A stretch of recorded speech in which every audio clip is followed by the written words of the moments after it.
All right, well, here we go. In this episode, we're going to talk about plans and planning. And this presentation is from we did at our local community hall. We've been going through there as a group, and here we go. So we start off. You can do this wherever you are. A safety moment. Do you know where your first aid kit is? The closest first aid kit. Where's the closest fire extinguisher? Which exits would you take if you had to get out of the room you're in right now? And you should have at least two ways to get out of that room. And where is the muster point, or where are you going once you get out of your current location? Think about those things. Next, we take a prepper moment. So I ask everyone, and you can do this with yourself again, who has a knife? Do you have a knife on you right now? Great. Do you have a multi tool on you? Flashlight, whistle, a lighter, band aids, duct tape, cordage? Now, this may be in your everyday carry, but do you have it on you right now? As I sit here doing this right now, I just have my shorts on and my running shoes because I just finished a run. So I currently don't have a multi tool on me. Flashlight, well, I've got my phone close to me, so I guess there's a flashlight there.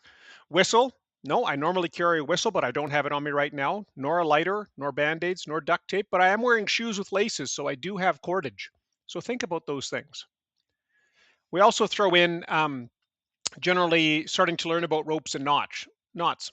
So I won't talk about this one, but you can come back and pause it and look at how to do a clove hitch. Wonderful knot. Both ways. I've used the clove hitch on a bite. So that's if you're in the middle of a rope. I use that all the time when I'm out fencing and I want to throw a rope over a fence post. And I've got a long bunch of rope laid out. So I'll use that one. All right. So if we think back to the big steps that most emergency preparedness organizations, this is from Public Safety Canada, um, they talk about know the risks, then make a plan, and then get a kit. Well, we did a presentation last month at our group, and it's on the website, on YouTube here as well on the channel about knowing the risks. Now we're on making a plan. Our next one will be on getting a kit.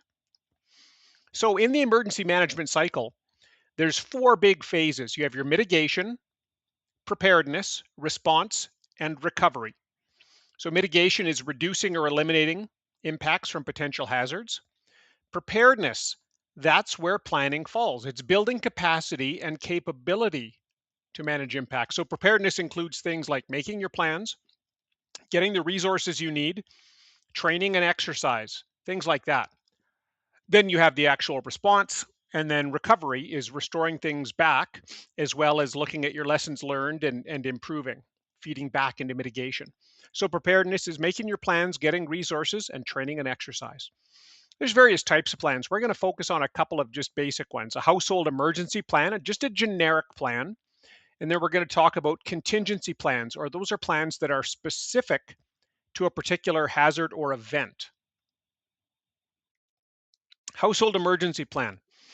Well, there's some basic things you would include in a generic plan, no matter where you're located, no matter what your household is. You want to have your location, so your municipal address, land description, latitude, longitude. You might think, well, I know where I live. Oh, wonderful.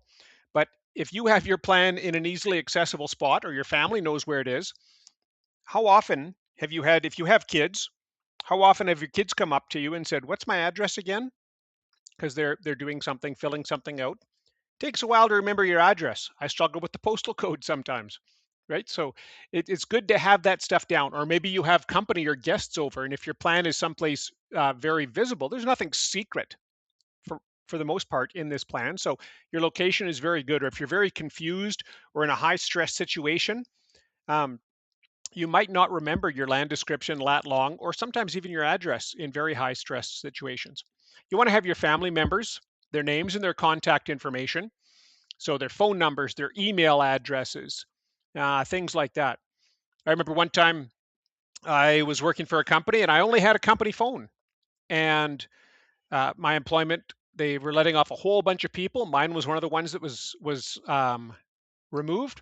And it was basically give us your phone and your swipe card right now. You're done. Well, I didn't have my kids' phone numbers anywhere except my phone. So, I asked, can I please just get the phone numbers out and write them down because I don't have another phone. So have that stuff down. Roles and responsibilities. So who is going to do what in regards to your plan? Pets. Identify the pets, any special needs or items for them. Your key contacts, so might be neighbors, grandparents, um, your internet or phone provider, utility providers, things like that.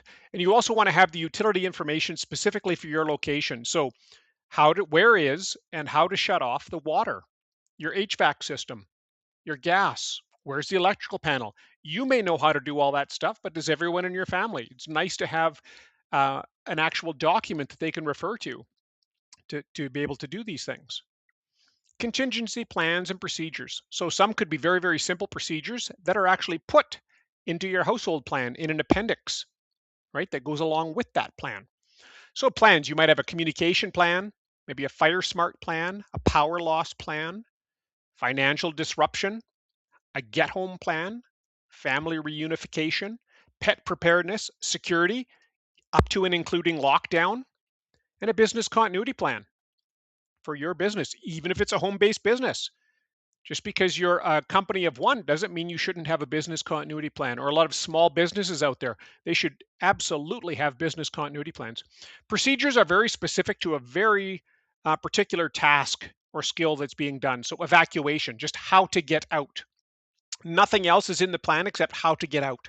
Shelter in place, staying in. Firefighting, right? It's just about fighting the fire. So the PASS acronym: pull, aim, squeeze, sweep. Pull the pin, aim at the base of the fire, squeeze the trigger or handle, and sweep it. So that's a very specific procedure. Power loss. Again, you could have a more fulsome power loss plan or just a very particular power loss procedure. And decontamination. The basics, the must haves.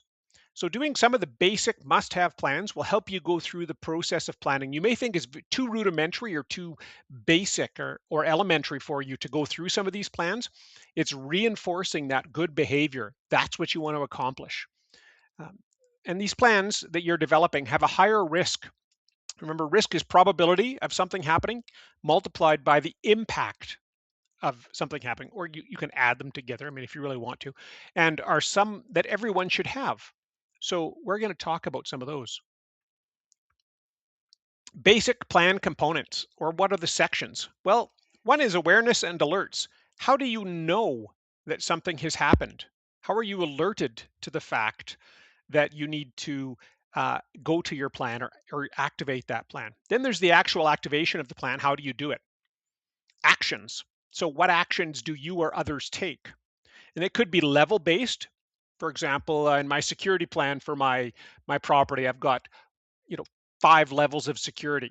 So at level 1, I do certain actions, and if I say, hey, here's a trigger or something that is now going to make me go to level 2, then I look at level 2 and I look at the actions to do, and so on and so forth for 3 through 5.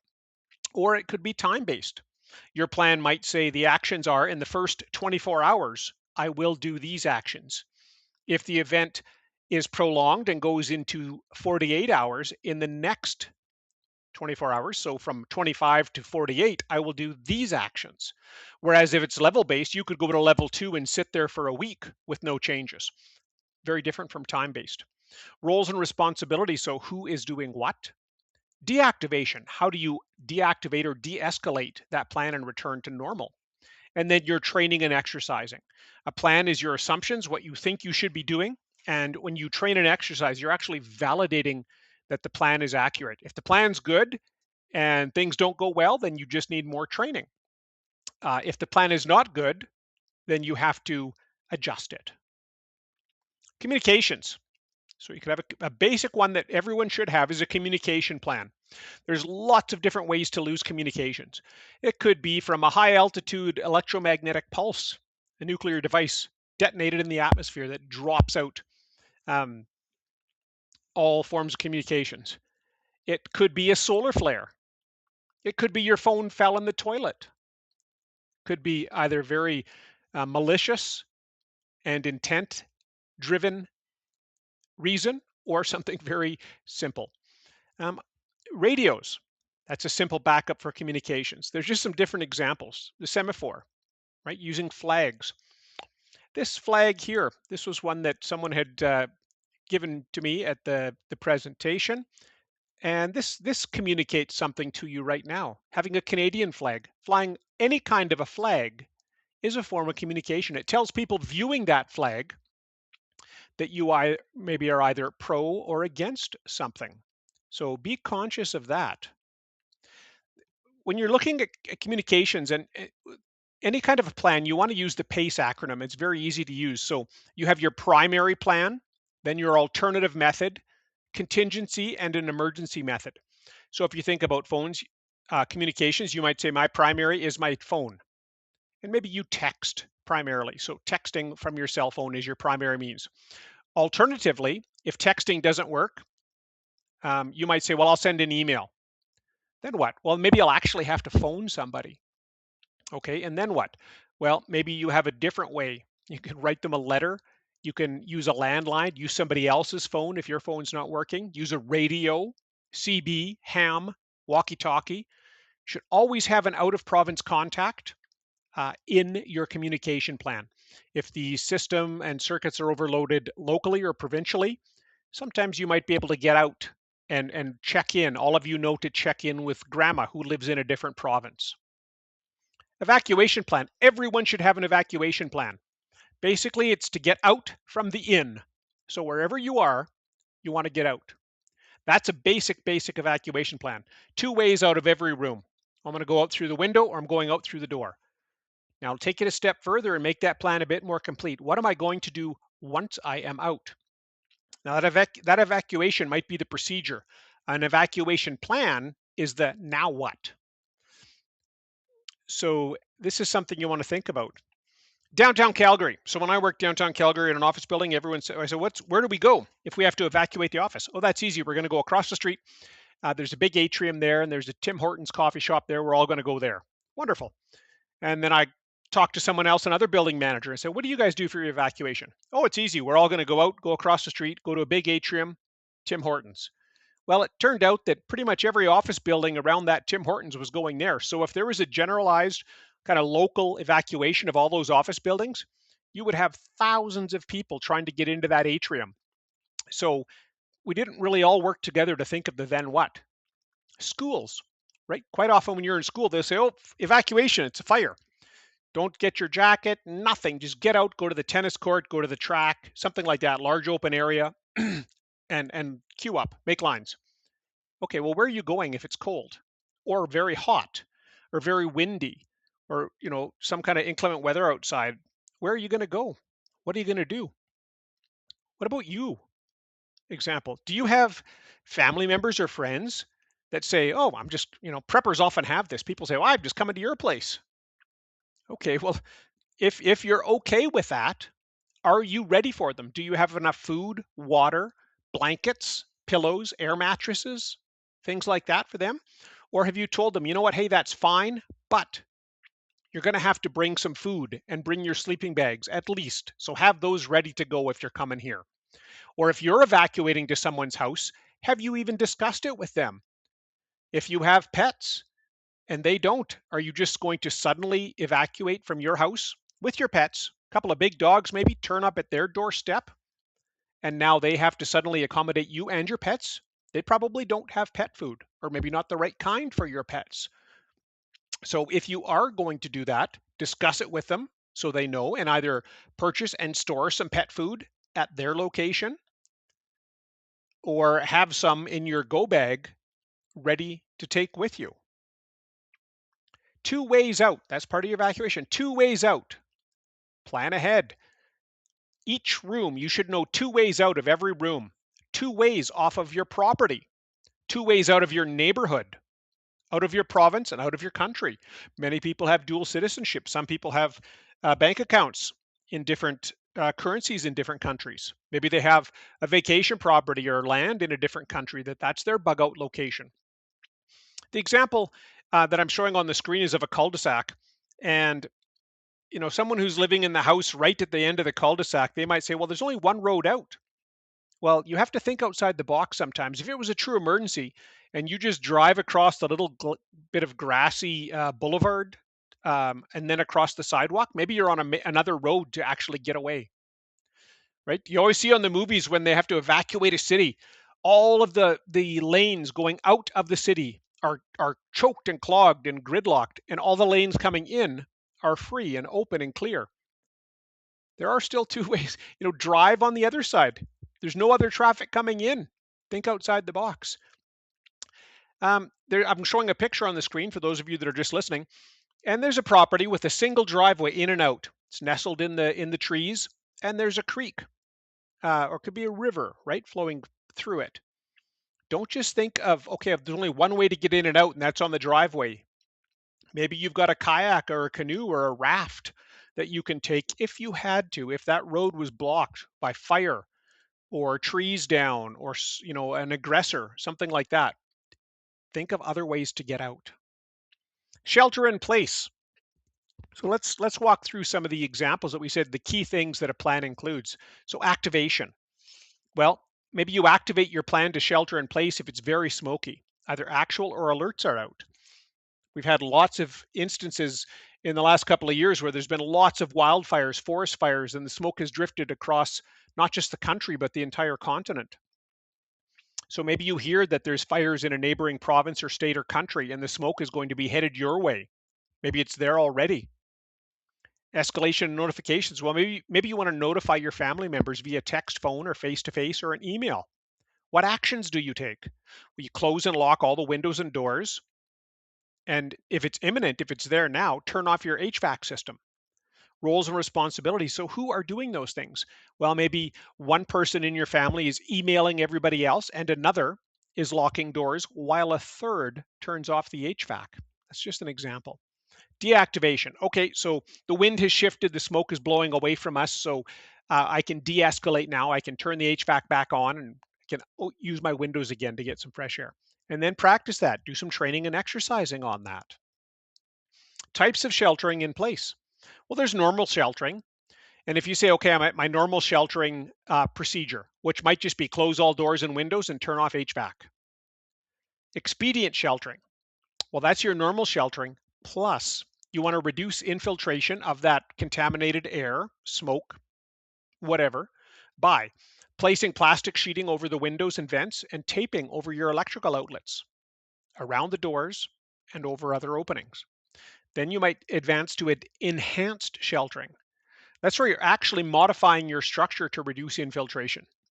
So you're increasing the weather stripping or weatherizing your home, caulking around windows and doors and places where surfaces meet, installing storm windows, maybe shutters. Then there's pressurized sheltering. This is, kind of the top of the line for this. And it's using basically a special gas particulate filter blower units to pressurize a sealed room. So that will pressurize and then it'll push the air out so things can't infiltrate in. Just like in a high rise, the evacuation, the staircases, they're pressurized. So the smoke shouldn't be able to as easily get into those staircases while people are evacuating.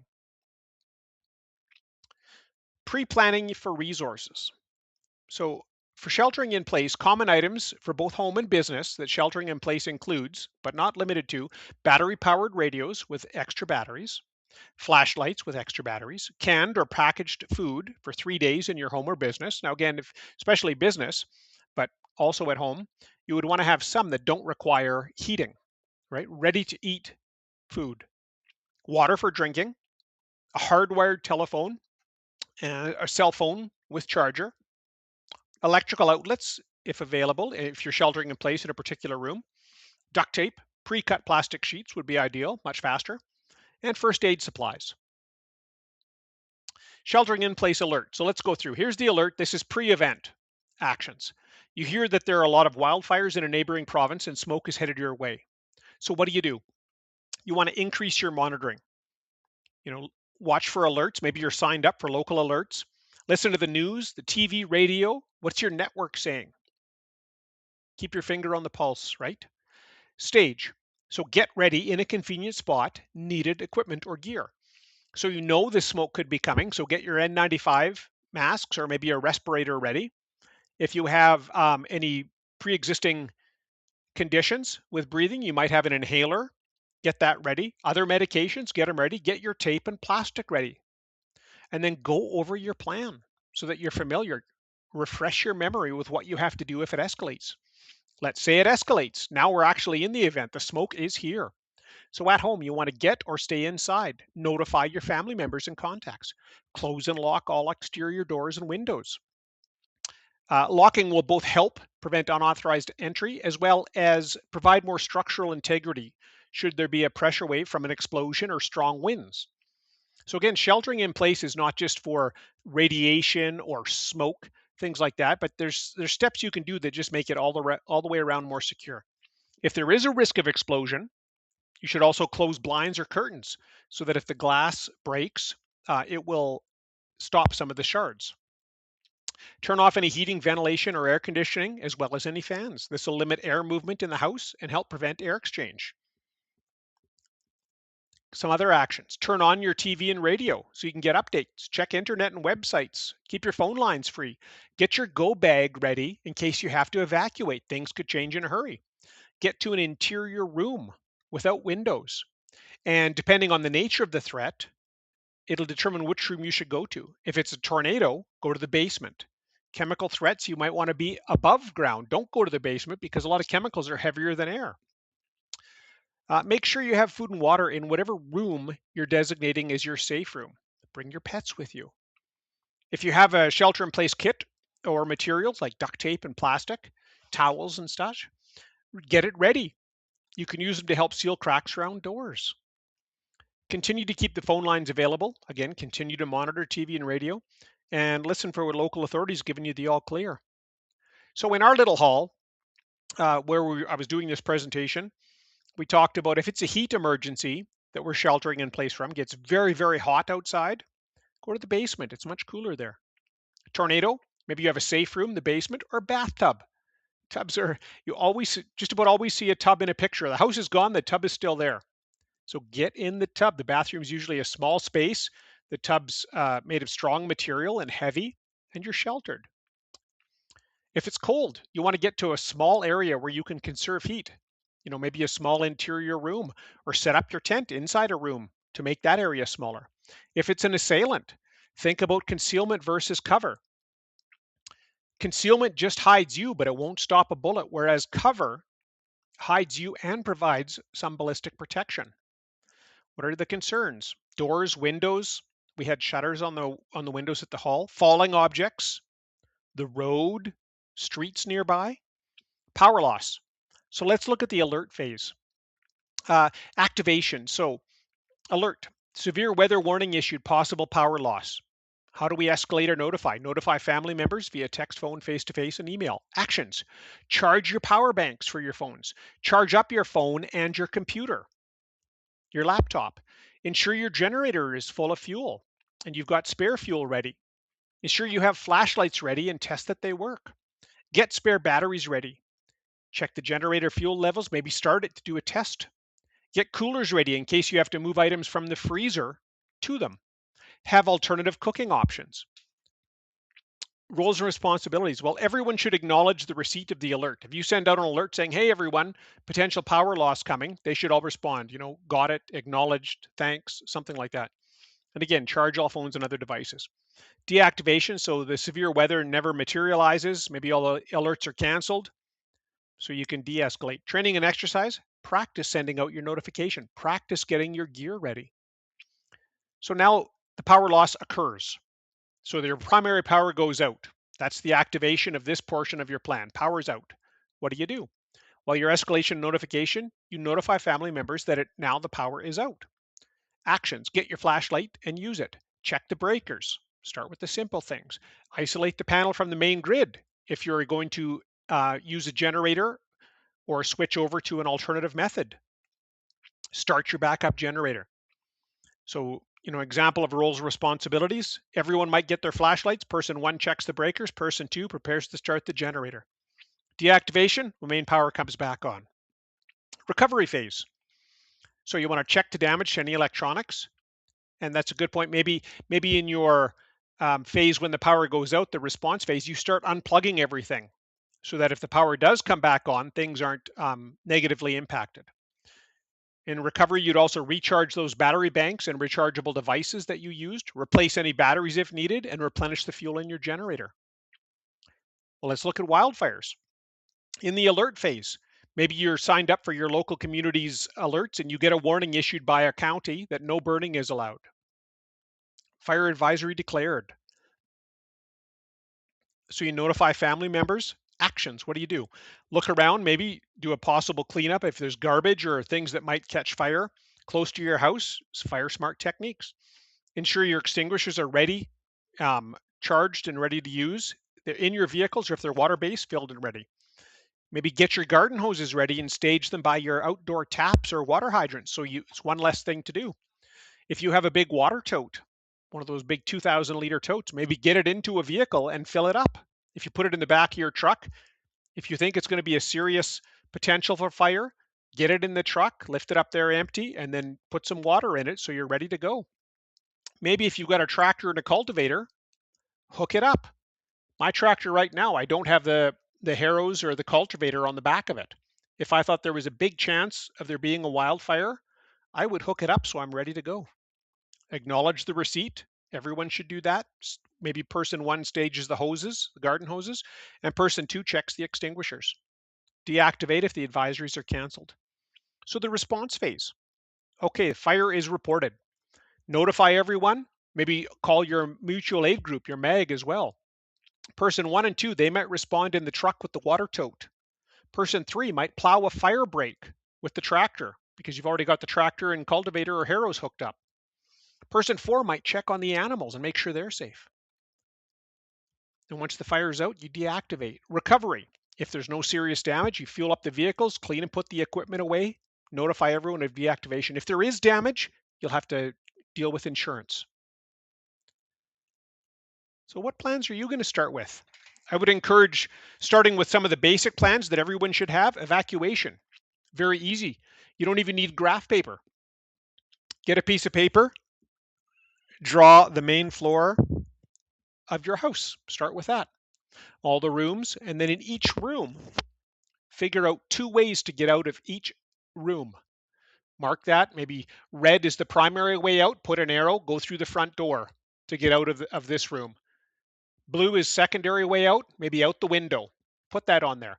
Just the activity of going through this will help reinforce the behavior and the mindset that you're trying to change. Don't think, well, I know how to get out of each room. I don't need to make a plan.